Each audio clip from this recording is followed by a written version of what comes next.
ছাত্ৰ ছাত্ৰীসকল আজি মই তোমালোকৰ ক্লাছ 6ৰ ইংৰাজী পাঠ্যপুথিৰ লেসন নম্বৰ 2ত থকা দ্য গোল্ডেন টাচ নামৰ এই ষ্টৰী বা গল্পটোৰ এক্টিভিটিবোৰক সমাধান কৰি দিম। গতিকে ভিডিঅ'টো শেষলৈকে চাই যাবা। লগতে তোমালোকৰ বন্ধুবৰ্গলৈ ভিডিঅ'টো শ্বেয়াৰ কৰি দিবা যাতে সিহঁতেও চাব পাৰে। আৰু এতিয়ালৈকে যদিহে চেনেলটো সাবস্ক্ৰাইব কৰি লোৱা নাই কৰি লোৱা, কাৰণ তোমালোকৰ এনে ধৰণৰ ভিডিঅ'বোৰ ইয়াতে পাই থাকিবা। Let's see how much we have understood. অহা চাওঁ আমি কিমানখিনিনো বুজি পালোঁ বা বুজি পাইছোঁ। এক্টিভিটি 1টো দিয়া আছে যে আনচাৰ দ্য ফলোইং কুৱেশ্যনছ। তলৰ কুৱেশ্যনবোৰৰ আনচাৰবোৰ কৰিব লাগে আমি। কুৱেশ্যন এ দিয়া আছে যে what did the king wish for. অৰ্থাৎ ৰজাই কি কামনা বা ইচ্ছা কৰিছিল। ইয়াৰ আনচাৰত আমি লিখিব পাৰোঁ যে দ্য কিং উইচড, ৰজাই কামনা বা ইচ্ছা কৰিছিল ডেট যে হোৱাট এভাৰ হি টাচেছ, সি যিহকে চুই উইড টাৰ্ণ ইনটু গ'ল্ড, সেইটো সোণলৈ পৰিৱৰ্তন হওক। তো তেনেকৈ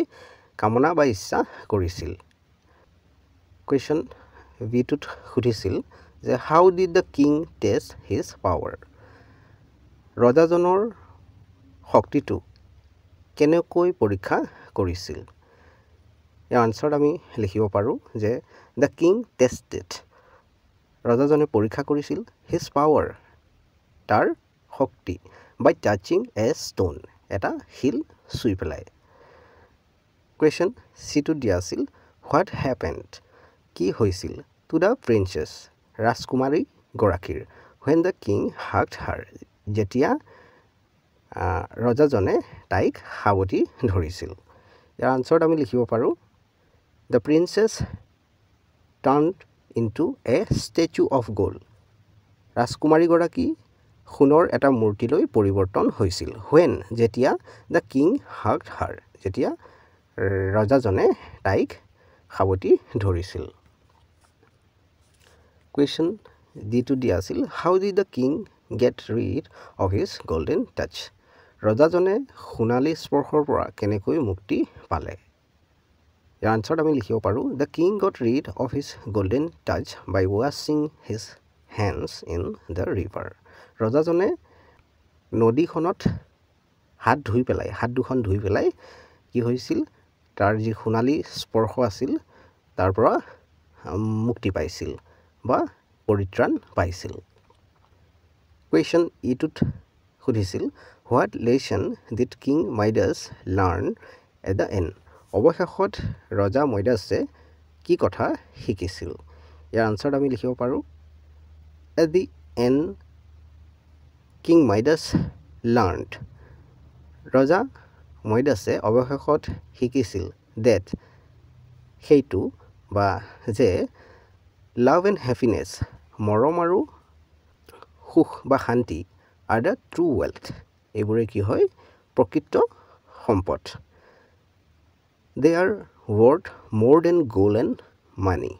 সিহঁতৰ যি মূল্য সোণ আৰু টকাতকৈ অধিক।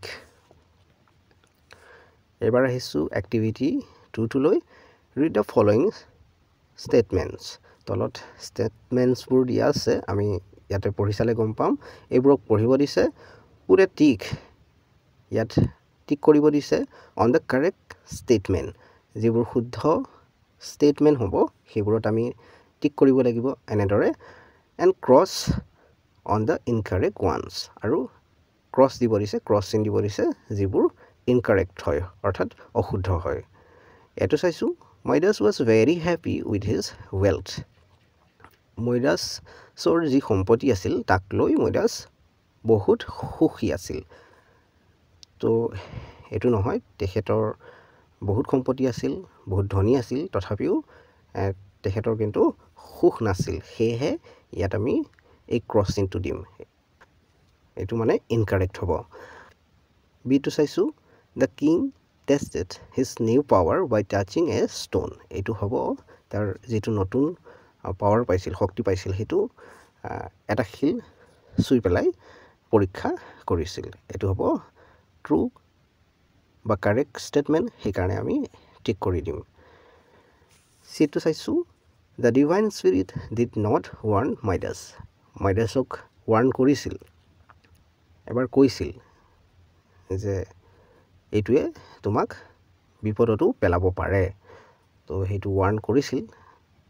তো সেই কাৰণে ইয়াত এটো স্টেটমেন্ট হ'ব ইনকাৰেক্ট আৰু এই বাক্যত দিম আমি এটা ক্ৰছ চিন দিটো চাইছো when Midas touched a stone it turned into gold এইটো হ'ব কারেক্ট স্টেটমেন্ট সেই কাৰণে ইয়াত আমি এই যেটো শুদ্ধ চিন এইটো টিক কৰি দিম ইটো চাইছো the divine spirit didn't solve Midas problem Midasৰ প্ৰবলেমটো divine spirit solve কৰি দিছিল সমাধান কৰি দিছিল তো ইয়াত কৰি দিয়া নাছিল বুলি কৈছে হেহে এটো হ'ব ইনকাৰেক্ট স্টেটমেন্ট সেই কাৰণে আমি ইয়াতে এই ক্ৰছ চিনটো বহাই দিম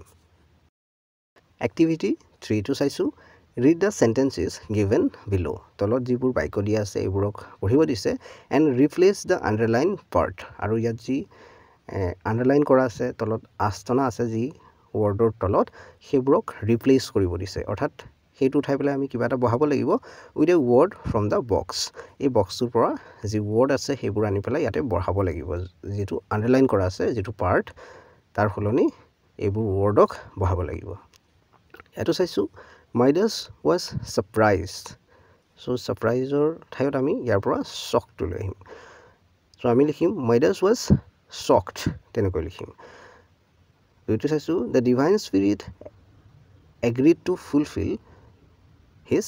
wish divine spirit অৰ্থাৎ ঐশ্বৰিক আত্মায়ে তাৰ যেটো wish আছিল অৰ্থাৎ ইচ্ছা আছিল মনোকামনা আছিল হেতু ফুলফিল কৰিবলৈ অৰ্থাৎ সম্পূৰ্ণ কৰিবলৈ একমত হৈছিল সো এটো agreed to fulfill এটো উঠাই আমি granted এটো word বহাই দিম তিনিটো চাইছো Midas demanded forcefully that his wish be fulfilled Midas তাৰ যেটো wish ইচ্ছা হেতু সম্পূৰ্ণ কৰিবৰ কাৰণে বহুত জোৰ কৰিছিল সো ইয়াত এটো demanded forcefully এটো উঠাই পেলাই আমি insisted এটো বহাই দিম ঠিক তেনেদৰে চাইটো চাইছো Midas was happy and enthusiastic when his wish was fulfilled so ইয়াৰ যেটো পাৰ্ট এটো উঠাই আমি excited এটো বহাই দিম এবাৰ আহিছো activity 4 to লৈ choose the correct alternative from the options to complete his sentence প্ৰত্যেকটো সেন্টেন্স সম্পূৰ্ণ কৰিবৰ কাৰণে ইয়াতে কিছুমান বিকল্প দিয়া হৈছে চাৰিটাকৈ সো ইয়াৰ পৰা এটা আমি বাছনি কৰিব লাগিব শুদ্ধ বিকল্পটো এটো চাইছো King Midas greatest desire was to ইয়াত want to দিয়া আছে hug his daughter জেকক খাবতি ধৰা দুইটো দিয়া আছে have more gold মানে আৰু অধিক খুন পোৱা তো এইটোই হ'ব কাৰেক্ট যেটো বিকল্প সো তেখেতৰ সকলোতকৈ ডাঙৰ আকাংক্ষাটো এটোই আছিল যে আৰু তাক খুন লাগে বিটো চাইছো granted the wish of King Midas ইয়াত আমি এই দুইটো লিখিম এটো the divine spirit granted the wish of King Midas ঐশ্বৰিক আত্মায়ে তেখেতক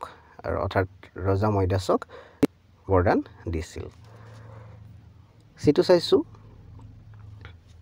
King Midas got rid of his golden touch by Raja Midas তাৰ যি সোণালী স্পৰ্শ আছিল হেতুৰ পৰা পৰিত্ৰাণ পাইছিল কি সুই পেলাই ইয়াত আমি দুইটো লিখিম ইয়াৰ এই বিকল্পবোৰৰ পৰা দুই বিকল্পটো washing his hands in the river তাৰ হাত দুখন নদীত ধুই পেলাই দিটো দিয়া আছে যে the lesson